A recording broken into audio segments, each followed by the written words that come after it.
Founded in the Netherlands nearly 50 years ago, SNV is a non-for-profit international development organization which has built a long-term local presence in 38 of the poorest countries in Asia, Africa, and Latin America.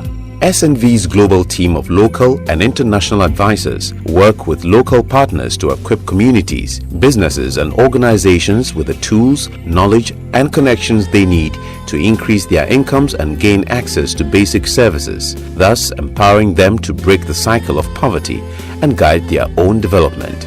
This SNV does through three key interventions, namely WASH, Renewable Energy and Climate Smart Agriculture. The emphasis of this current intervention has been on Ghana's cocoa sector. Cocoa remains the one most single important cash crop that supports the livelihood of about 800,000 households spread over 6 of the 10 regions of Ghana and cultivating on approximately 1.6 million hectares.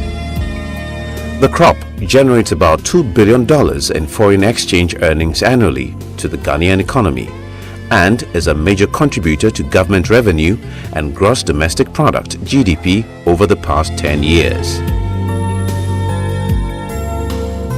However, critical factors contributing to the low yields include, but not limited to, poor soil health management practices, poor management of pests and diseases, poor crop production system practices by farmers, poor post-production system, limited access to recommended agro inputs and hybrid seedlings, and more importantly, aged cocoa trees, as well as the emerging activities of illegal artisanal and small-scale miners known as galamsey in cocoa growing communities.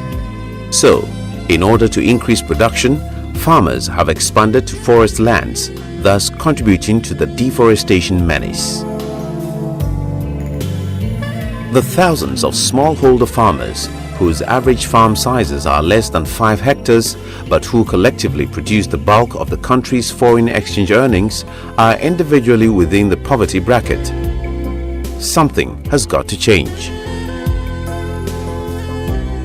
It is against this background that SNV initiated the Cocoa Eco Project, that is, increased cocoa productivity for improved ecosystems services, in partnership with the International Institute of Tropical Agriculture and Kuapa Cocoa Farmers Union, with funding from the Netherlands government to inter alia integrate pro-poor socio-economic development of cocoa farmers and to reduce the degradation of ecosystems. First of all, we adopted 2 key strategies. One is sustainable intensification of cocoa. When we talk about sustainable intensification of cocoa, we're talking about farm modernization. But the second strategy is diversification of cocoa farms. This is very critical. With these strategies, SNV Ghana with its partners as well as the local capacity builders intended to introduce an approach that combines supporting local cocoa livelihoods for poverty alleviation and reducing ecosystem degradation. Certainly, SIDEC is satisfied with what we have done over the past 3 years. We are satisfied in the sense that, one, our farmers or the clients we are serving are satisfied with our output. In that, a significant number of them has experienced increased productivity within short period. The vision of the Cocoa Eco Project was to support Kuapa Cocoa Farmers Union in the intensification and diversification strategies of their cocoa farms. This called for a partnership with the International Institute of Tropical Agriculture, whose activities mainly involve research and development into issues of agriculture. This partnership, according to a representative of the IITA, turned out to be worthwhile not only for the farmers but IITA as well. SNV also allowed us to really research some new areas, and we're, for example, looking at very promising results in fighting insects with other insects or other disease really. This means that you would have to use less pesticides, which is, money in the pocket of the farmer. So the nice thing about Cocoa Eco is that we have been able to develop innovations that are going to help also for future projects and for future initiatives. SNV Ghana organized several capacity building workshops for all the stakeholders of the project through the project life cycle to evaluate the progress as well as fine-tune the strategies for a successful execution of the project. As is usual with every success story, all the stakeholders were excited to be part of the Cocoa Eco project, not just because it was successful, but also because everyone had something to learn. SNV is piloting this eco project. Currently, we are operating in 10 districts. So if per chance, if there is another chance for us, then I think it could be extended to other districts. In the implementation process, about 20 demonstration plots were established in all the 10 business development centers in the Ashanti, Brong-Ahafo, Western and Central regions, showing new cocoa farm establishments planted with hybrid cocoa seedlings in the right combination with compatible economic shade trees and other food crops.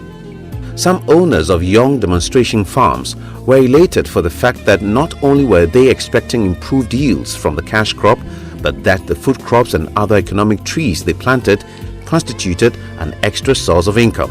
One who say cocoa no ubu holma udua what the broom prekope intenda montete ana fi nsusu bu onso so a aduano nso so no onse mi cocoa na si body ho pa obi sa me sa de ntra epesi a cocoa betimi ewu so odua cocoa no bor banase ti pesi kura e betwi nsuo afri body no omo chechene ba ko enti mi enwu afi wu si yesem ba so asem de banti bo mako ese bitimi bo ama nso ma enu no etimi esubam wo menkan so wo mi bia brukra so afri metwa de kwa bia so menye nyambe kakra afu a menye bi etimi adie anya bi so aton ade ado afro no nti na hunu banche eni menkan eni abunsu wo mo no ese mi fire ade.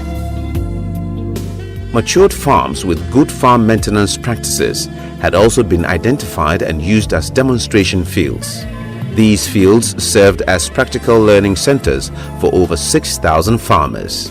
The Farmer Field School approach was adopted, where farmers drawn from all the 10 cocoa districts under the Cocoa Eco Project scope were taken through participatory training sessions in the classroom as well as undertake field visits to the demonstration farms.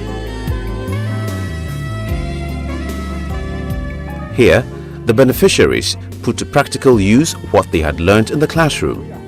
They were able to identify some pests and diseases as well as conditions that hitherto inhibited the growth of their crops and shared knowledge and experiences among themselves, and the capacity builders were always on hand to provide practical advisory services. We were phone na wanti on to phone ma akateba ni kom ha betwin musuo aha so we na tactic akateba phone so say de bia no what to try mfefe hunu free phone mo ti ase. Some of the farmers could not hide their excitement and gratitude for being a part of the project, but that was not all. They also asked for more. First, na me take na one bag be 30 kilos na me to me take 2.5 bags. Be 1 month na masan kote and 1 month maybe 3 weeks na masante 3 weeks na masante santi aboa ma metumi hwe me bakra wo secondary school. Me de na sema SNV for pa se empo no se eye na ka be ya ka ere ka se omo breso a anka omo hwe sa adum bi wo ho mo san to aso ma afofofu a omo so pese omo dua kokko no mbenya sa entete no bi e de omo ase pa omo ya de SNV bidamasi. Ernest Azim looks back with pride and satisfaction at what has been achieved. I'm very satisfied with Cocoa Eco projects because first of all, the farmers that we work with are very happy and they are satisfied with the services, that the benefit that they have derived from the project, and also the fact that Cocoa Eco combines productivity with biodiversity conservation and improvement of the ecosystem services. SNV Ghana did not only provide research and cocoa extension support services, but also presented farm equipment and agrochemicals to the farmers from time to time through the Kuyapa Cocoa Farmers Union. In all, about 5,000 farmers from 10 business development centers have benefited from access to agro-inputs programs organized in partnership with Kali Ghana Limited, an agro-input supplier. It has also provided the opportunity for Kuyapa cocoa farmers with over 100,000 members to produce the good quality cocoa that their main buyers such as Divine Chocolate and other chocolate manufacturers require. Capacity building sessions were organized for District Executive Committee and Business Development Committee members to enhance their knowledge in business linkages and networking to explore business opportunities. At a knowledge event towards the tail end of the project, all the stakeholders came to a firm conclusion that although a considerable amount of success had been recorded, a lot more support would still be required. All in all, the project beneficiaries and collaborators are satisfied that it was worth the time and resources, and that with SNV's continuous support, the journey has just started.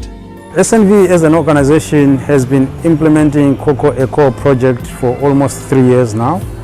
We implemented this project in partnership with Kwapa Cocoa and IITA. We would like to thank our partners who have been very good and fantastic, making sure that all the planned activities were implemented. A well-thought project by SNV because the original objective was environmental sustainability, resilience, and then biodiversity conservation. So for what we've done so far, I think the objective for which the project was set up, we will achieve that. We see the Cocoa Eco project as a great intervention, and it's coming at the right time because of climate change. We think it should be supported greatly, and Cocoa Board is all out for it. With the right attitude by all stakeholders, it is believed that the sustainable intensification and crop diversification strategies resulting in farm rehabilitation and adopting good agriculture practices would transform the cocoa sector into the gold mine it is meant to be for the farmers, and that Ghana will regain its position as the lead cocoa producer in the world. First of all, I'm very happy to hear that farmers want more, because that means that we have done a good job. And I think that is what we are in for, to add value to what is already going on. We have seen that the donors are interested, the government is interested, and we also see that the private sector partners are interested. And we are trying to combine different donor sources to expand the program in the coming years.